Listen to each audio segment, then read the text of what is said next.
Welcome to the PEHP webinar on healthy weight gain and exercise during pregnancy. My name is Jill Bryan and I'm a registered dietitian with PEHP, and I am joined by Rochelle Burrup, who is a health coach with PEHP. In this webinar, we will discuss how you can maximize your chances of having a healthy baby by gaining the appropriate amount of weight during your pregnancy and learning how to safely stay active throughout your pregnancy. So to start with, I just wanted to go over a couple of recommendations. So the first recommendation is that it is advised that women start pregnancy at a healthy weight. If you are not pregnant yet, the recommendation is to get to a healthy weight before you get pregnant. The reason for this is because starting your pregnancy at a healthy weight will reduce several risk factors for both you and your baby, and I will go through some of those risk factors later in the webinar. Another recommendation is not to lose weight during your pregnancy. So if you find that you've started your pregnancy and you are overweight or are obese, it is not recommended to lose weight, but just to reduce the amount of overall weight gain. Work with your doctor to determine if you are in a healthy weight range based on your current height, and then set goals with your doctor to be at an appropriate weight for your pregnancy. I wanted to share a few statistics to help you be familiar with pre-pregnancy weight status, as this does play a role in a successful pregnancy. So the most current statistics I was able to find were from 2015, and those statistics showed that almost half of all women in the United States begin their pregnancy with being overweight. And that percentage is 24%, so it's almost a fourth of all the women. This graph on the slides show the percentage of women that start pregnancy in an obese range, and this is based on 2019 data. So you can see Utah, it's almost the same percentage as the women that are overweight, so it's 23.8%. The green on the slide indicates the change in the percentage of those women that were obese starting in 2016 going through 2019. And in Utah, there was an 11% increase in the number of women whose pre-pregnancy weight was in that obese range. So this percentage does vary from different races, and you can see that on the slide here. I put those percentages. The Alaskan Native or American Indian and blacks have the greatest risk of being overweight or obese at the beginning of their pregnancies. If you look at pre-pregnancy weight by race, specifically in Utah, there is a greater percentage also based on your race. So Pacific Islander, American Indian, Native Alaskan do have a higher percentage of pre-pregnancy obesity versus some of these other different classes. So this is just help you to be aware if you do fall in one of these categories, knowing that you are at an increased risk, and just to be aware of that as you begin your pregnancy. This slide here looks at a trend of women with an obese BMI prior to pregnancy in Utah. So this data began in 1993, and you can see the percentage was right around 10%. There's been a slow increase all the way up to 2019, and you can see that range again was almost 24%. So there's been almost a doubling in the amount of women that are beginning their pregnancy in an obese BMI range. The amount of weight gain during pregnancy can have an immediate and future effects on a woman and on her baby. So I wanted to go through these recommendations and help you understand exactly how much weight you should be gaining based on your pre-pregnancy weight status. So your doctor can help you determine this and then can help you set healthy weight goals. The weight gain is based on your pre-pregnancy BMI. So you can go online, find a simple online BMI calculator to calculate it, or you can use a simple table like this. So if you don't know what your current BMI is, you can just spend a few minutes here and we'll figure out what it is. So to find your BMI, what you're going to do is go down the left-hand column where it says height and find your height. and then you're going to go across to the right until you find your current weight. Once you find your weight, you're going to look straight up at the top of the column, and that's where your BMI will be listed. So if you find that your BMI is in the green range, there you're at a current healthy BMI. The blue is an overweight BMI. Orange is obesity BMI, and then the red to the far right is extreme obesity BMI. So maybe take note of what your BMI is, write it down so that you remember it as we go back to this next slide. So if you look here, if you can look in the pre-pregnancy BMI, find the range that you are in, and then look to the right, this will give you a recommended total weight gain for pregnancy. So if you are starting your pregnancy in a normal, healthy BMI range, the recommendation is to gain 25 to 35 pounds throughout your pregnancy. If you're in the overweight BMI range, it's 15 to 25 pounds, and in the obese BMI range is 11 to 20 pounds. So this is based on a single pregnancy. So if you are pregnant with twins, the amount of weight gain is going to be a little bit higher. So you can find your BMI on here and then look to see what your recommended weight gain is. These numbers are put out by the Institute of Medicine. They publish these guidelines, and currently the data is not sufficient to determine the amount of weight gain with multifetal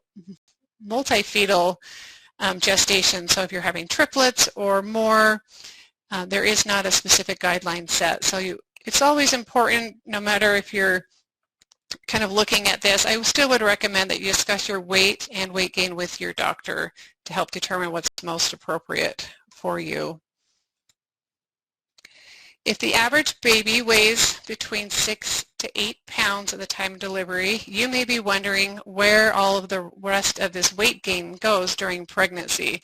So I thought it'd be good to include an image, and you can look on here and see where the weight goes. Some of this weight will be lost when you deliver the baby, and some of it takes a little bit longer. What we find is that if you gain additional weight outside of the recommended weight gain, most of this results in excess fat storage, which can be difficult to lose after your pregnancy and can lead to some other health complications later on in life. Weight gain should occur at a slow and consistent rate throughout your pregnancy.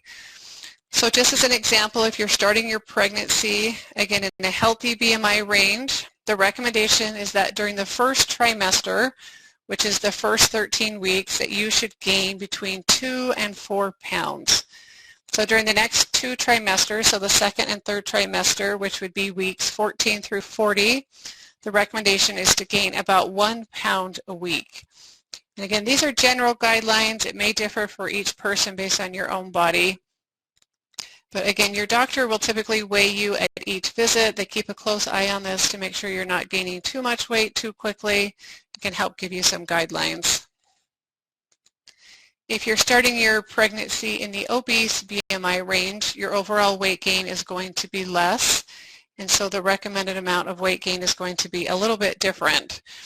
In this BMI range, the goal is 2 to 3 pounds during the first trimester, and then about half of a pound for each week during the second and third trimesters. And this will help prevent problems, will help you feel better overall if your weight can be slow and consistent throughout your pregnancy. Based on that, I think this is really interesting. Statistics show that only 32% of women gain the amount of recommended weight during their pregnancies. So that's based on your pre-pregnancy BMI, and again, based on those recommendations I just went through.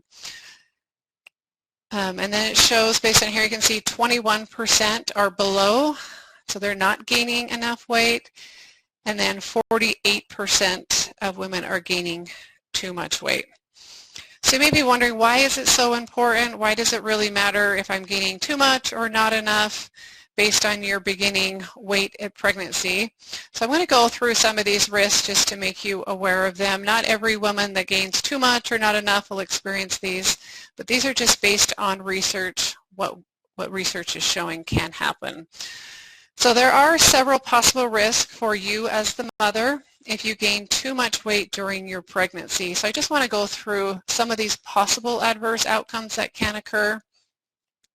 So the first one is if a woman gains too much weight during pregnancy, she is at an increased risk for developing gestational diabetes.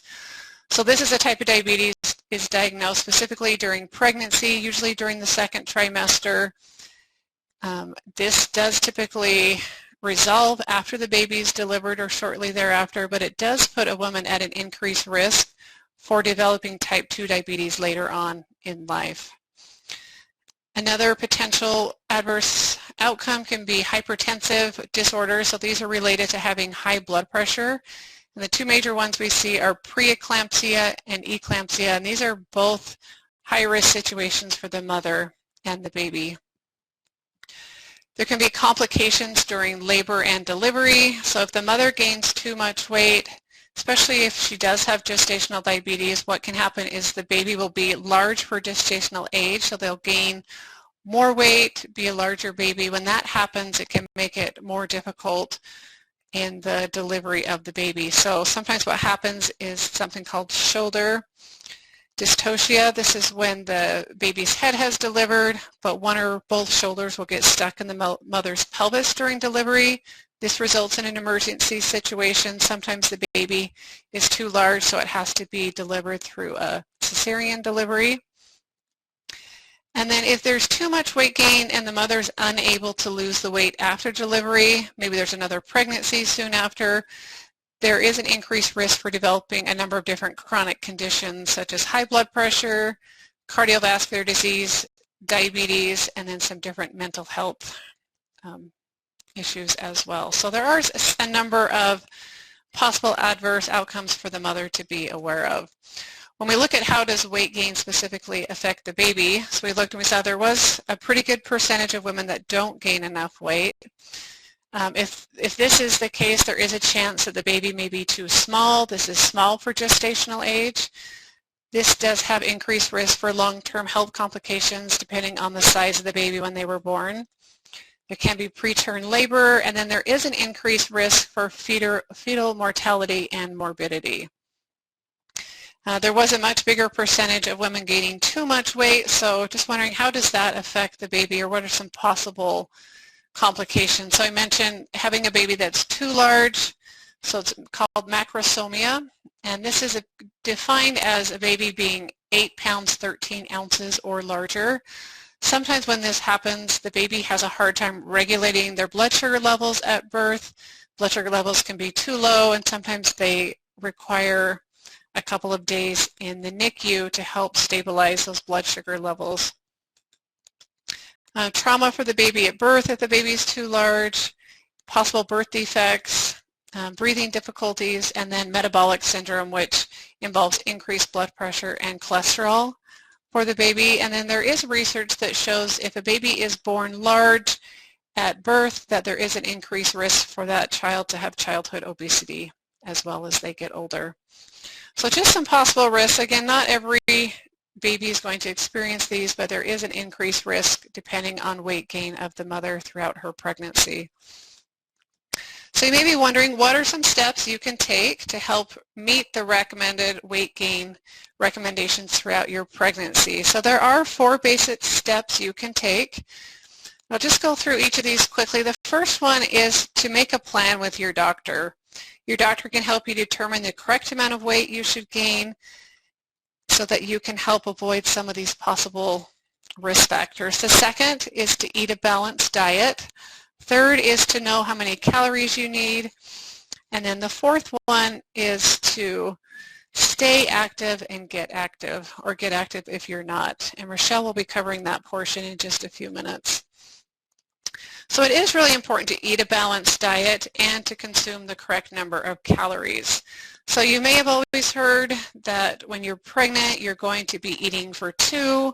So in your mind, you may be thinking that if you currently have a 2,000 calorie diet, that means you get to eat 4,000 calories total. But unfortunately, this is not true. So if you look at these recommendations, these are the recommendations on how your calorie levels should change during each trimester to meet the needs of a growing baby and the needs of your body. So during the first trimester, again, which is the first 13 weeks, no additional calories are needed during that time. Really, you should be focusing on having a good balanced diet, getting the calories you need, and picking good healthy foods to get the nutrients that you need as well. During the second trimester, recommendation is an additional 340 calories per day, and during the third trimester, it's an additional 450 calories per day. So these numbers are based on if you're starting at a healthy weight, that'll help so that you gain the appropriate amount of weight during your pregnancy. If you are very active during your pregnancy, then your calorie needs may be slightly higher than these here.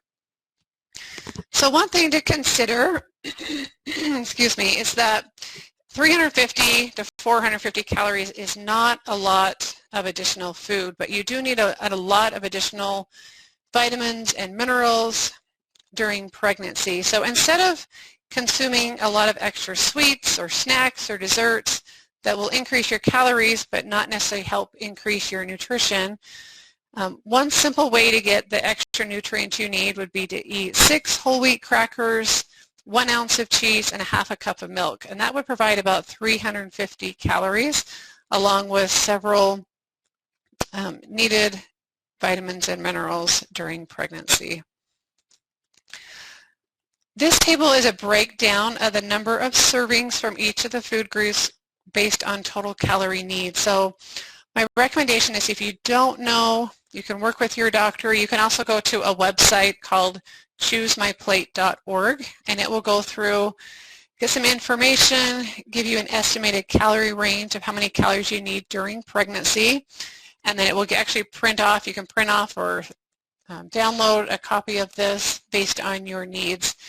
This is great because it breaks down each of the 5 food groups based on how much you need, and then it will help you at least have a basic plan for creating a balanced diet during your pregnancy. So now I'm going to turn the time over to Rochelle, and she's going to go through some recommendations on being active throughout your pregnancy. Thank you, Jill. So before we talk about some tips for staying active throughout your pregnancy, go ahead and grab a piece of paper and a pen or pencil if you don't have one nearby, because as we go through these tips, we'll take some time to write down some strategies and do some activities to help you be more prepared for staying active throughout your pregnancy.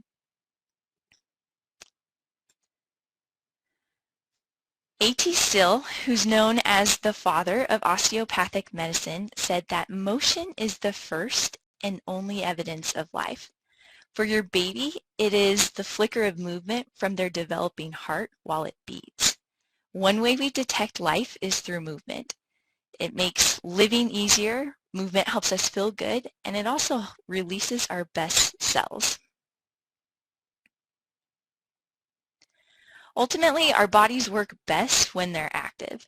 A.T. Still went on to say that all the processes of Earth life must be in perpetual motion to be kept in a healthy condition.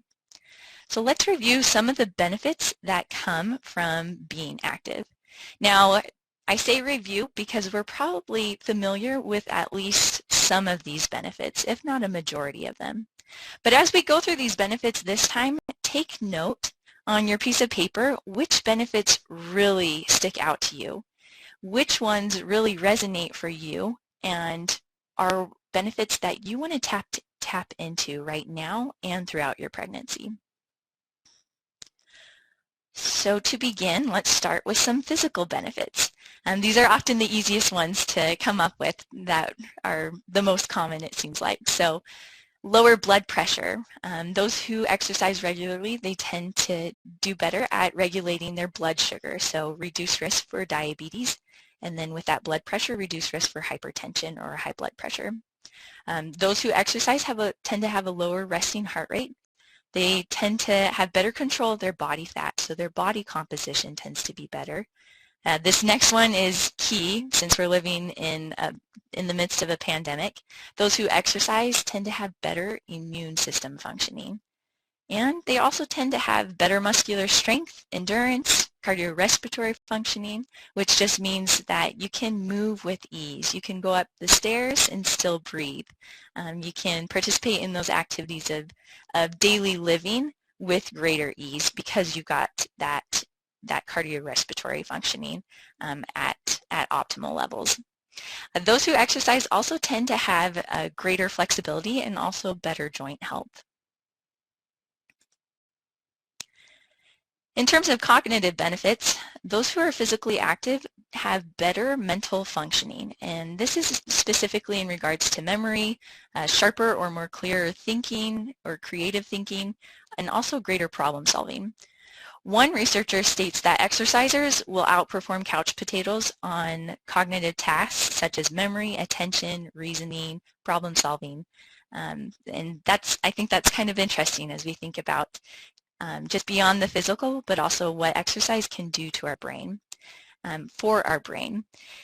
Exercise releases neurochemicals and growth factors, particularly one that's really important. It's called BDNF, or brain-derived neurotrophic factor. Researchers call this BDNF miracle growth for the brain. It protects the neurons in our brain against cell death, and it also can lead to the birth of new brain cells. It increases our brain's neuroplasticity, which we know is good. We really want that. Ultimately, exercise toughens our brain. It enables it to grow and become resilient so that stress has less of an impact on our brains. In terms of emotional benefits, exercise can improve our quality of sleep. We know that sleep plays a major role in mental and emotional well-being. Those who exercise regularly have been found to fall asleep faster and just have better quality of sleep at night. They wake up feeling more rested in the morning.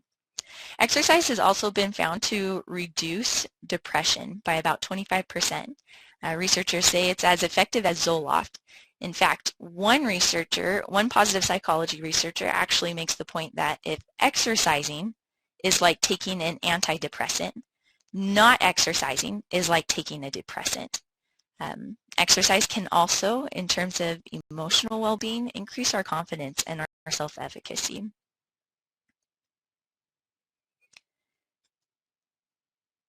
Taking it home, exercise makes it easier for us to engage in those activities of daily living, as I mentioned before, and more in particular in the activities that we enjoy. Our hobbies are a form of work, and the more we move throughout the day and throughout the week, the easier it is to participate in those activities, whether it's hiking a mountain or even if it's sitting and doing that hobby that you enjoy.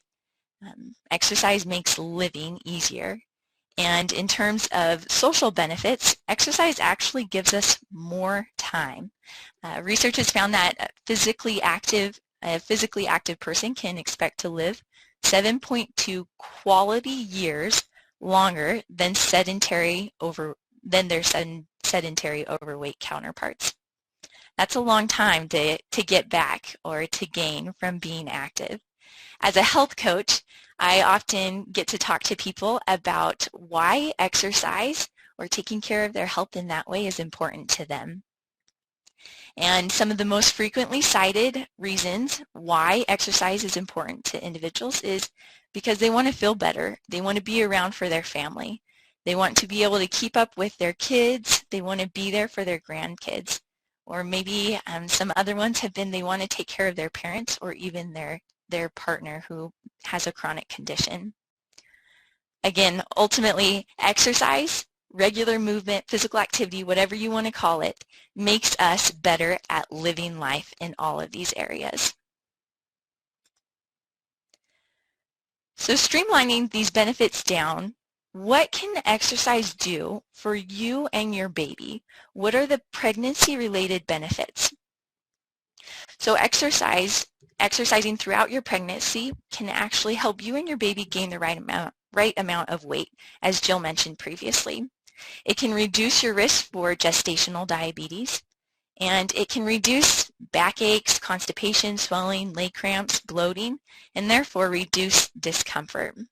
Exercise can also help you sleep better, even during your pregnancy, and it can increase your energy, mood, improve your posture, muscle strength, tone, and even endurance.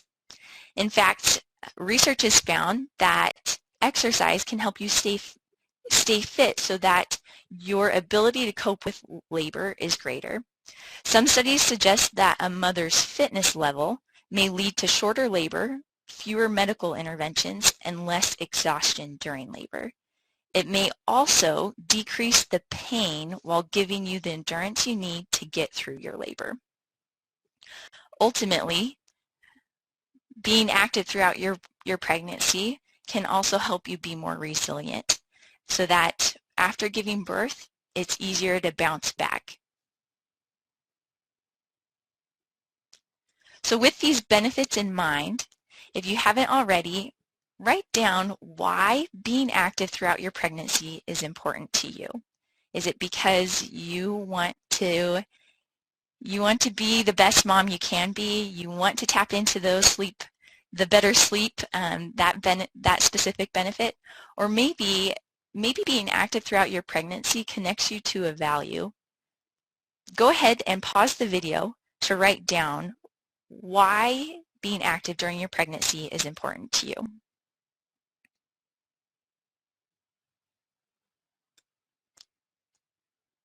So with those benefits in mind, it's time to talk about what the recommendations are and what are some precautions we need to be aware of with being active while pregnant.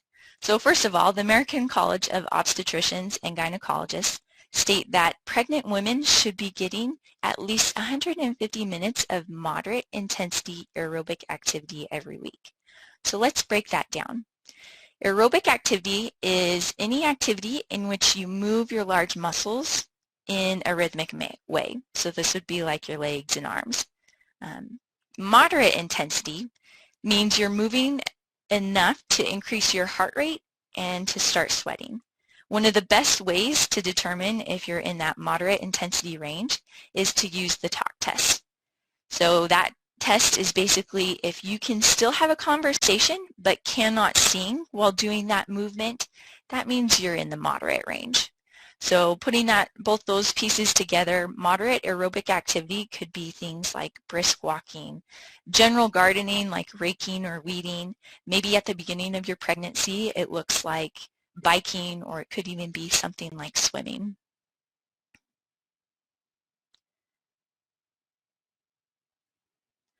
Almost all women can and should be physically active during pregnancy. However, if you have obesity, hypertension, diabetes, or anemia, it's best to talk to your healthcare provider about what activity level would be most appropriate for you.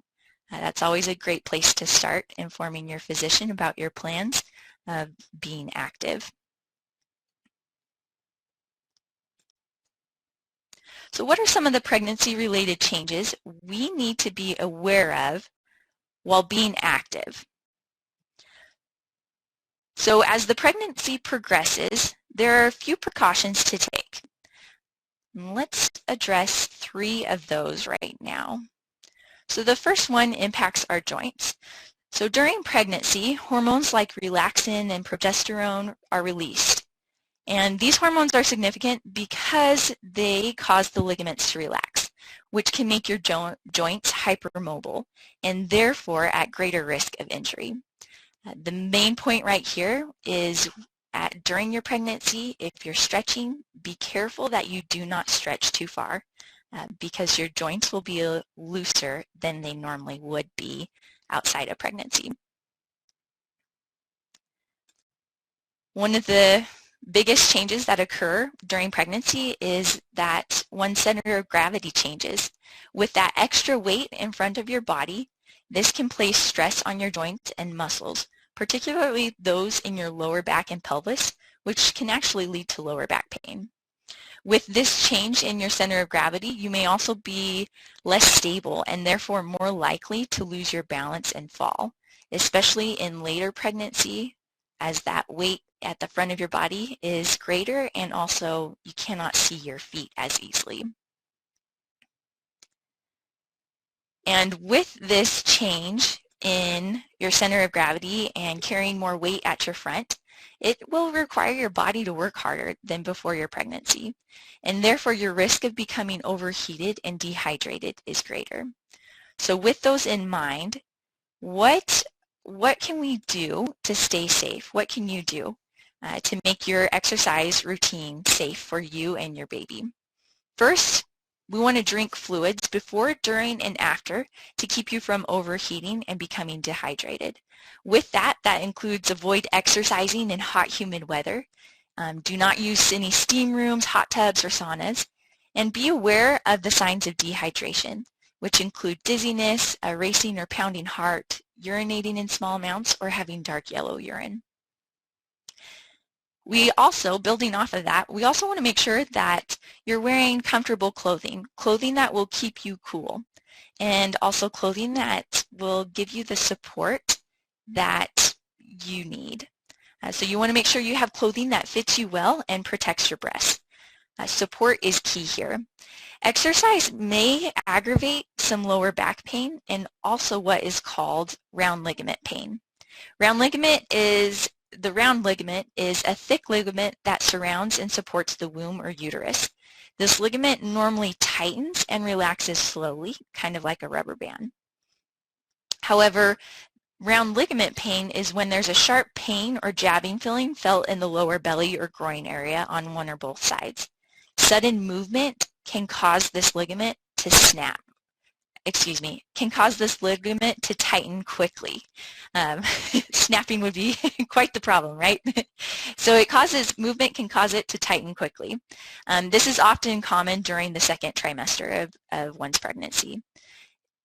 Later on, as your pregnancy progresses, it may be wise to use a belly support belt or a belly band, as this may reduce discomfort and ease that pain, that lower back pain, and also that round ligament pain if you're experiencing that. So another precaution we want to take is to avoid standing still and or lying flat on your back, especially towards that latter end of that first trimester and moving forward from there. This is important because standing motionless can cause blood to pool in your legs or feet. Lying on your back makes the uterus press on a large vein that returns blood to the heart. So both of these positions may cause your blood pressure to decrease for a short time, which we want to avoid. If it has been some time since you've been active, start slowly. Begin with maybe 5 minutes a day and add 5 minutes each week until you build up to 30 minutes a day. This could look like starting by walking in the mall, or maybe just setting the intention to move at least one time every hour, or even simply walking in place can be beneficial. What are some safe exercises that you can do throughout your pregnancy? First, walking, always a go-to activity. Swimming's another great one, as it works many muscles and can also reduce the risk for falls. Stationary biking, aerobics, those are also great exercises. Prenatal yoga, things like that are also important as well. If you ran before becoming pregnant or habitually engaged in vigorous intensity aerobic activity like running, you can often keep running during your pregnancy or keep doing those more vigorous intensity activities throughout your pregnancy. Just note that you may have to modify your routine somewhat. If you ran trails, that might not be the best, as the unstable or uneven ground may increase your risk even more for falls. So just note that it has been said that the American College of Obstetricians and Gynecologists have said that that's okay to keep doing. However, some modifications may need to be made there. So we just talked about some safe exercises, but what are some exercises we should definitely avoid throughout pregnancy? So exercises to avoid during one's pregnancy include any activities that have a high risk for falling. So gymnastics, water skiing, horseback riding, things like that. We also want to avoid any jumping or jarring activities while pregnant, or any other activities that may require quick changes in direction, as that movement can strain your joints and cause injury. So that might include things like racket sports. This next one's kind of a given. Contact sports we also want to avoid to protect your baby, so that might be like hockey, basketball, soccer. Downhill snow skiing is another another exercise on this list, and we do have to call that out since we're in Utah, right? So the change in balance that occurs while skiing may make you more likely to fall, and also skiing in the mountains can also increase your risk of altitude sickness. And then if you're looking at a vacation, going to the ocean and scuba diving, that's also another activity to avoid just due to the change in pressure. Now, as we talk about these activities, what are some warning signs of like, hey, we need to stop exercise right now and get in contact with one's healthcare provider? So these warning signs include any bleeding, dizziness, feeling faint, shortness of breath, chest pain, headache, muscle weakness, calf pain or swelling, any contractions, or you notice that there's a decrease in fetal movement, and then also any fluid leakage. If any of these signs come up, stop and call your healthcare provider.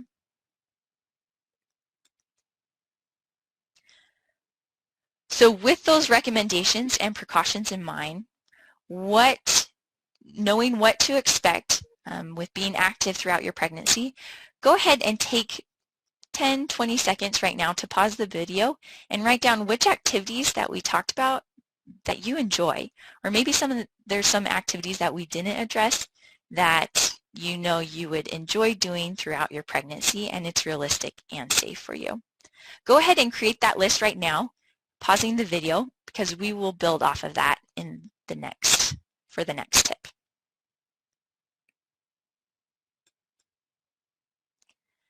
So this movement teacher from Israel said, the body will become better at whatever you do or don't do. You don't move, the body will make you better at not moving. If you move, your body will allow more movement. And that is true even during pregnancy.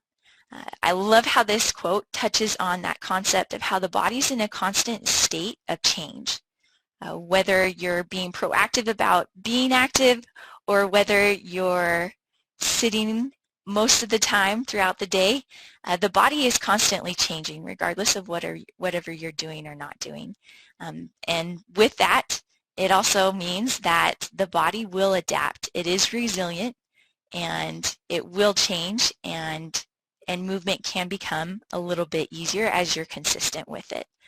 So with that hope in mind, let's talk about the next tip for remaining active throughout your pregnancy.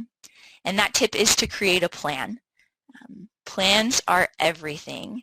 So to create a plan, we're going to walk through the steps so that you can walk away with a plan of action for being active throughout your pregnancy.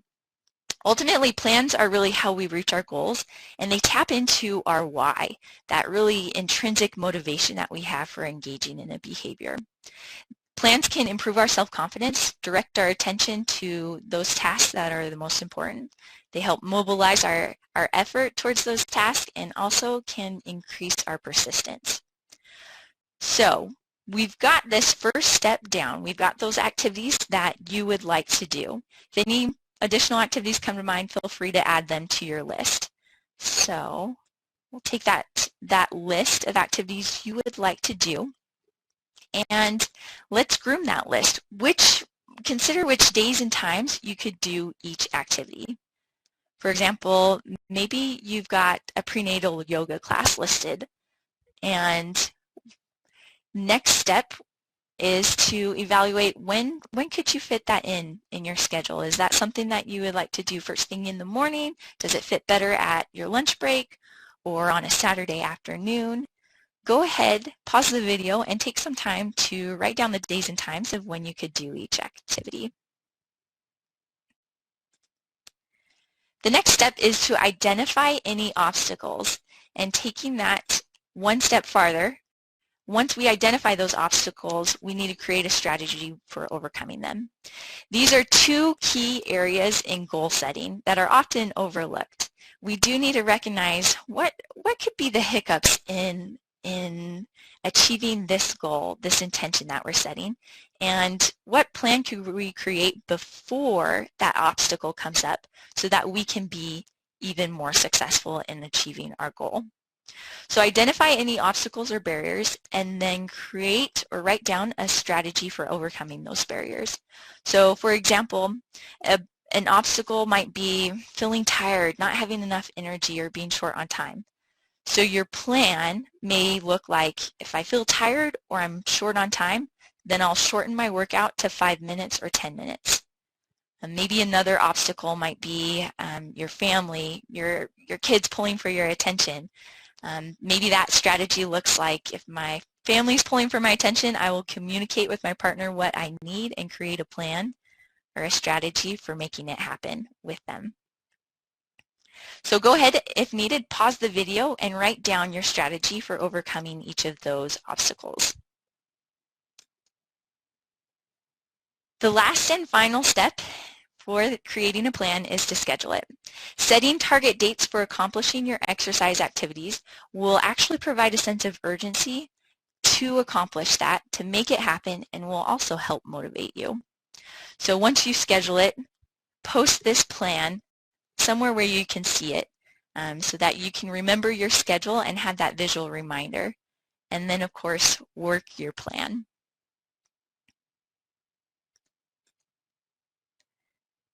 In summary, you can gain a healthy weight throughout your pregnancy by working with your healthcare provider by determining ahead of time an appropriate weight gain to aim for. Make sure you gain weight slowly and steady throughout your pregnancy by balancing your calorie needs and focusing on those nutrient-dense foods. In terms of staying active throughout your pregnancy, focus on your why. Remember that humans are meant to move, and focus in on which benefits you want to tap into for you and your baby. Next, know the recommendations and what to expect. Know which precautions to take and how to adjust your exercise routine during pregnancy. And then finally, create an exercise plan and follow through. Thank you.